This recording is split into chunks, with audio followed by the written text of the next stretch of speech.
السلام علیکم ورحمۃ اللہ وبرکاتہ۔ اعوذ باللہ من الشیطان الرجیم، بسم اللہ الرحمن الرحیم۔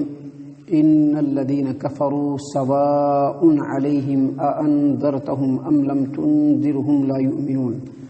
ختم اللہ علی قلوبہم وعلی سمعہم وعلی ابصارہم غشاوۃ ولہم عذاب عظیم۔ بے شک وہ لوگ جنہوں نے کفر کیا، اے نبی صلی اللہ علیہ وسلم آپ ان کو ڈرائیں یا نہ ڈرائیں ان کے لیے برابر ہے، وہ ایمان نہیں لائیں گے۔ اللہ تبارک و تعالیٰ نے ان کے دلوں پر اور ان کے کان پر مہر لگا دیا ہے، اور ان کے آنکھوں پر پردہ ہے، اور ان کے لیے بڑا عذاب ہے۔ معزز سامعین کرام، جیسا کہ اس سے پہلے کے درس میں ہم نے آپ کے سامنے ایک روایت پیش کی تھی، جس روایت کو حافظ ابو جعفر ابن جریر طبری رحمہ اللہ نے تفسیر الطبری کے اندر نقل کیا ہے کہ امام مجاہد نے روایت کیا کہ سورۃ البقرہ کے آغاز کے پہلے 4 آیتوں کے اندر اللہ تبارک و تعالیٰ نے ایمان والوں کا تذکرہ کیا ہے، اور پھر اس کے بعد 2 آیتیں ایسی ہیں جس میں اللہ تبارک و تعالیٰ نے کافروں کا تذکرہ کیا ہے، اور پھر اس کے بعد آگے 13 آیتیں ایسی ہیں جس میں اللہ تبارک و تعالیٰ نے منافقوں کا ذکر کیا ہے۔ تو ابھی جو ہم نے آپ کے سامنے سورۃ البقرہ سورہ نمبر 2 آیت نمبر 6 اور 7 تلاوت کی، اور جس کا ترجمہ ہم نے پیش کیا، ان دونوں آیتوں کے اندر اللہ تبارک و تعالیٰ نے کافروں کا تذکرہ کیا ہے۔ اللہ تبارک و تعالیٰ نے فرمایا ان الذین کفروا، بے شک وہ لوگ جنہوں نے کفر کیا، یعنی جنہوں نے حق کو چھپایا۔ کفر کا مطلب ہی ہوتا ہے چھپانا۔ کافر کو کافر اس لیے کہتے ہیں کہ وہ حق و صداقت کو جانتے ہیں، اس کے باوجود اس کو چھپاتے ہیں اور باطل کے اوپر چلتے ہیں۔ تو اللہ تبارک و تعالیٰ نے فرمایا بے شک وہ لوگ جنہوں نے کفر کیا، جنہوں نے حق کو چھپایا، اے محمد عربی صلی اللہ علیہ وسلم آپ کا ان کو ڈرانا یا نہ ڈرانا بالکل برابر ہے، کیونکہ اللہ تبارک و تعالیٰ نے ان کے مقدر میں لکھ دیا ہے کہ وہ کبھی بھی ایمان نہیں لائیں گے، کبھی بھی آپ کے دین کو قبول نہیں کریں گے۔ معزز سامعین کرام، اللہ تبارک و تعالیٰ نے اسی بات کو قرآن کریم میں دوسری جگہ پہ سورہ یونس میں بیان فرمایا کہ ان الذین حقت علیہم کلمۃ العذاب، بے شک وہ لوگ جن کے اوپر اللہ تبارک و تعالیٰ کا عذاب مقرر ہو چکا ہے، وہ ایمان نہیں لائیں گے جب تک کہ عذاب کو اپنی آنکھوں سے نہ دیکھ لیں، چاہے آپ ان کو کتنی بھی نشانی کیوں نہ دے دے، کتنی بھی دلیل کیوں نہ دے دے، وہ ایمان لانے والے نہیں ہیں۔ یہ سورہ یونس آیت نمبر 97 میں اللہ تبارک و تعالیٰ نے بیان فرمایا۔ سامعین کرام، ایک بات یاد رکھیے، اللہ تبارک و تعالیٰ ہر ایک کے دل پہ، ہر ایک کے کان پہ اور آنکھوں پہ جو ہے دل پہ مہر نہیں لگاتا ہے، ہر ایک کے دل پہ کان پہ مہر نہیں لگاتا ہے، بلکہ اللہ تبارک و تعالیٰ ایسے لوگوں کو، خاص طور سے ایسے انکار کرنے والوں کے دلوں پر اللہ تبارک و تعالیٰ مہر لگاتا ہے جو اللہ تبارک و تعالیٰ کی تعلیمات کو خوب اچھی طریقے سے سن کر کے سمجھ لیتے ہیں، جان لیتے ہیں کہ یہ حق ہے، اس کے باوجود وہ اس کو قبول نہیں کرتے ہیں، تو اللہ تعالیٰ اس کے دل پر مہر لگا دیتا ہے، اس کے کانوں کے اوپر مہر لگا دیتا ہے، اس کی آنکھوں کے سامنے پردہ آ جاتا ہے، وہ حق کو دیکھ نہیں سکتے ہیں، ہدایت کو سمجھ نہیں سکتے ہیں، اس کو ایکسیپٹ نہیں کر سکتے ہیں۔ سامعین کرام، یاد رکھیے، یہ جو آنکھ ہے، آنکھ کا کام ہے دیکھنا، کان کا مطلب ہے سننا، اور دل کا مطلب ہے سمجھنا۔ دل جو ہے انسان کا، وہ سمجھتا ہے، کسی بھی بات کو ایکسیپٹ کرتا ہے کہ کرنا چاہیے یا نہیں کرنا چاہیے۔ بعض لوگ کہتے ہیں دماغ نہیں، وہ دل فیصلہ کرتا ہے کہ یہ چیز ہم کو ایکسیپٹ کرنا چاہیے یا نہیں کرنا چاہیے۔ اب ایک آدمی حق بات کو سننے کے لیے تیار نہیں ہے، حق کو سمجھنے اور دیکھنے کے لیے تیار نہیں ہے، تو پھر وہ آدمی کیسے ایمان لا سکتا ہے؟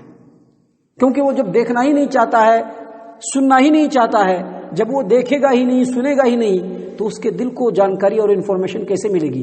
وہ کیسے اس چیز کو ایکسیپٹ کر پائے گا؟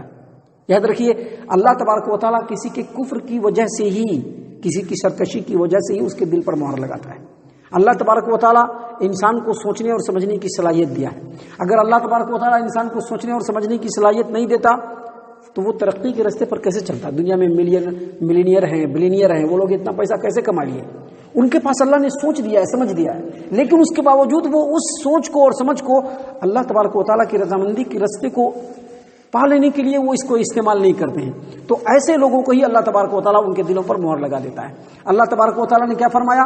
ختم اللہ علی قلوبہم وعلی سمعہم وعلی ابصارہم غشاوہ، اللہ تبارک و تعالیٰ نے ان کے دلوں پر مہر لگا دیا ہے، ان کے کان پہ بھی مہر لگا دیا ہے، اور ان کے آنکھوں کے سامنے پردہ ہے۔ یہ ختم اللہ کا مطلب ہوتا ہے مہر لگا دینا۔ اس سلسلے میں امام قتادہ رحمہ اللہ فرماتے ہیں، وہ فرماتے ہیں کہ جب انسان شیطان کی پیروی کرنے لگ جاتا ہے تو شیطان اس کو اپنے کسٹڈی میں لے لیتا ہے۔ ابھی کوئی کسی کی پیروی کرے گا تو وہ اس کو اپنے انڈر میں لے لے گا۔ اسی طرح سے انسان جب شیطان کی پیروی کرنا شروع کر دیتا ہے تو شیطان اس کو اپنے کسٹڈی میں لے لیتا ہے، اور جیسے ہی شیطان اس کو اپنے انڈر کسٹڈی میں لیتا ہے، اس کو اپنے قابو میں کرتا ہے، اسی وجہ سے اللہ تبارک و تعالیٰ اس کے دل پر، اس کے کان پہ مہر لگا دیتا ہے، اس کی آنکھوں کے سامنے پردہ آ جاتا ہے، جس کی وجہ سے وہ ہدایت کو سن نہیں سمجھ سکتا ہے، ہدایت کو دیکھ نہیں سکتا ہے، اور اللہ تبارک و تعالیٰ کے سیدھے راستے کو وہ ایکسیپٹ نہیں کر سکتا ہے۔ سامعین کرام، اس سلسلے میں مفسرین نے یہ بھی کہا ہے کہ جب آدمی گناہ پہ گناہ کرتے چلا جاتا ہے، خوب گناہ کرتا ہے، تو وہ گناہ اس کے دل کو اپنے احاطہ میں لے کر کے گھیر لیتا ہے اور اس کے دل پر چڑھنا شروع کر دیتا ہے۔ اسی کو کہتے ہیں مہر لگنا۔ آدمی جب بار بار گناہ کرتا ہے، بار بار گناہ کرتا ہے، تو پھر گناہ سے اس کو انٹرسٹ ہونے لگتا ہے، گناہ اس کو اپنے گھیرے میں لیتا ہے، اور اس طرح سے اس کے دل پر مہر لگ جاتا ہے۔ اللہ تبارک و تعالیٰ نے اسی بات کو یہاں پر بیان کیا، ختم اللہ علی قلوبہم، اللہ تبارک و تعالیٰ نے ان کے دلوں پر مہر لگا دیا ہے۔ حافظ ابو جعفر ابن جریر طبری رحمہ اللہ نے اپنی تفسیر الطبری کے اندر امام اعمش کی روایت کو بیان کیا۔ امام اعمش کہتے ہیں کہ امام مجاہد نے ہم لوگوں کے سامنے ایسے ہتھیلی کو ایسے کھولا اور کہا کہ دل بالکل ایسے ہی ہے، جیسے یہ کھلا ہوا ہے ویسے ہی دل ہے۔ اس کے بعد انہوں نے فرمایا کہ جب آدمی گناہ کرتا ہے تو دل سمٹ جاتا ہے، اور اس کے بعد انہوں نے یہ چھین لیے، آخری والی جو لاسٹ انگلی ہے اس کو سمیٹا۔ پھر انہوں نے کہا کہ انسان پھر گناہ کرتا ہے، اس کا دل اور سمٹتا چلا جاتا ہے، دوسری انگلی کو انہوں نے کیا۔ پھر انسان گناہ کرتا ہے، اس کا دل اور سمٹتا ہے، انہوں نے تیسری انگلی کو بھی ایسے موڑ لیا، پھر چوتھی انگلی کو موڑا، پھر پانچویں انگلی کو موڑا، اور کہا کہ اس طرح سے دل جو ہے وہ سمٹ جاتا ہے، اور جب دل سمٹ جاتا ہے تو اللہ تبارک و تعالیٰ اس دل کے اوپر مہر لگا دیتا ہے، اب اس میں حق بات کو سمجھنے کی صلاحیت نہیں ہوتی ہے۔ سامعین کرام، اس سلسلے میں امام قرطبی رحمہ اللہ نے اپنی تفسیر القرطبی کے اندر بتلایا ہے۔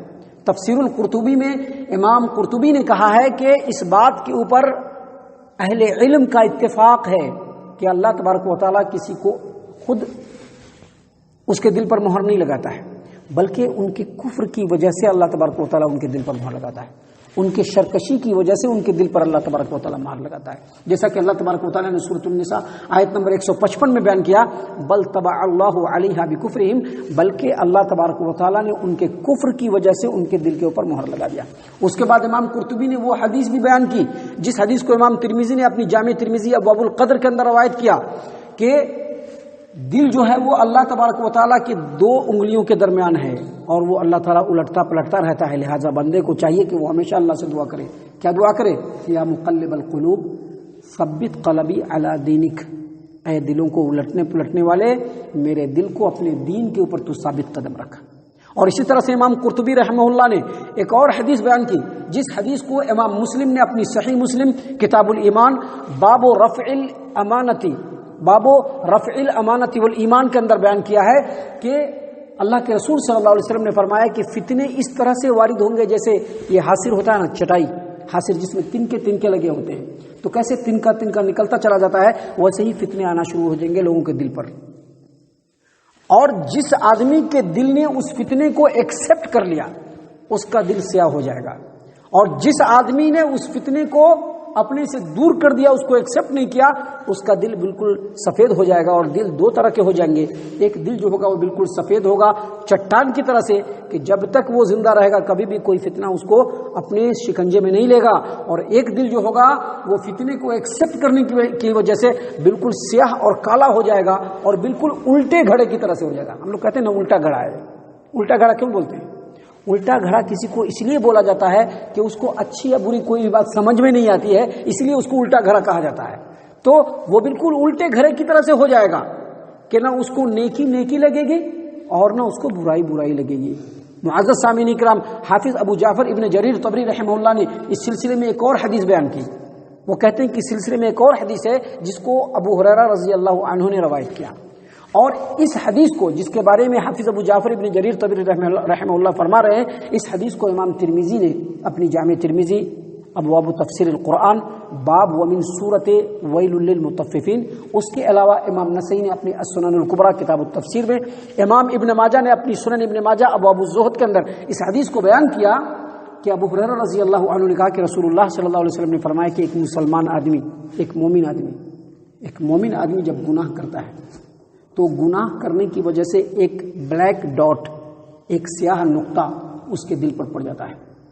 اگر وہ مومن بندہ اس گناہ کے کرنے کے بعد اللہ تبارک و تعالیٰ کے بارگاہ میں جھکتا ہے، اللہ تبارک و تعالیٰ سے اپنے گناہوں کی معافی مانگتا ہے، بخشش مانگتا ہے اور کہتا ہے کہ آئندہ گناہ نہیں کریں گے، تو وہ جو سفید نقطہ ہے، وہ سیاہ نقطہ جو بلیک ڈاٹ ہے وہ دھل جاتا ہے اور بالکل دل سفید اور روشن ہو جاتا ہے. لیکن ایک مومن بندہ، ایک مسلمان بندہ گناہ کرنے کے بعد اللہ کی طرف رجوع نہیں کرتا ہے اور گناہ کرتا ہے، ایک اور ڈاٹ پڑتا ہے اور گناہ پڑتا ہے اور سیاہی پڑتی چلی جاتی ہے یہاں تک کہ پورا دل کالا ہو جاتا ہے. اور اسی چیز کو اللہ تبارک و تعالیٰ نے قرآن کریم سورہ ویل للمطففین آیت نمبر 14 میں بیان کیا، کلا بل ران علی قلوبہم ما کانوا یکسبون. ہرگز نہیں، یہ ان کے برے عملوں کی وجہ سے ان کے دل پہ زنگ لگ گیا ہے جس کی وجہ سے وہ کچھ بھی قبول نہیں کر سکتے. اسی بات کو کافروں کے تعلق سے، جن کے مقدر میں بالکل ایمان لانا نہیں ہے، جو اپنی شرکشی، اپنے گھمنڈ اور اپنی ہٹ دھرمی کی وجہ سے اللہ اور اس کے رسول کے راستے کو دیکھنا نہیں چاہتے ہیں، ایسے لوگوں کے بارے میں اللہ تبارک و تعالیٰ نے فرمایا ختم اللہ علی قلوبہم. اللہ تبارک و تعالیٰ ان کے دلوں کے اوپر مہر لگا دیا ہے اور ان کے کانوں پر بھی مہر لگا دیا ہے اور ان کے آنکھوں پر پردہ ہے اور ان کے لیے دردناک عذاب تیار کر کے اللہ تبارک و تعالیٰ نے رکھا ہے. اللہ تبارک و تعالیٰ ہم تمام کو ایمان کی دولت سے بہرور فرمائے. ہمارے ایمان کو اللہ تبارک و تعالیٰ ہمارے ایمان کے اوپر ہمیں ثابت قدم رکھے. اللہ تبارک و تعالیٰ ہم تمام کو جب تک ہماری حیات ہے اللہ اور اس کے رسول کا فرما بردار بنا کر کے رکھے. ربنا لا تزغ قلوبنا بعد إذ هديتنا وهب لنا من لدنك رحمة إنك أنت الوهاب. آمین یا رب العالمین. اللہ تبارک و تعالیٰ سے دعا ہے کہ اللہ تبارک و تعالیٰ ہم تمام کو ان تمام باتوں کے اوپر غور و فکر اور تدبر کرنے کی توفیق عنایت فرمائے. ہم تمام کو ہمارا رب صحیح معنوں میں مومن اور مسلمان بنائے. اللہ تبارک و تعالیٰ ہم تمام کو اللہ اور اس کے رسول کا متبع اور فرما بردار بنائے، صحابہ کرام کے راستے پر چلنے والا بنائے، جنت الفردوس میں جگہ عطا فرمائے. اے اللہ ہم تمام کو جہنم سے پناہ دے. اے رب العالمین ہم تمام کو جہنم سے پناہ دے. اے مالک الملک ہم تمام کو جہنم سے پناہ دے. آمین یا رب العالمین. وما علینا الا البلاغ المبین.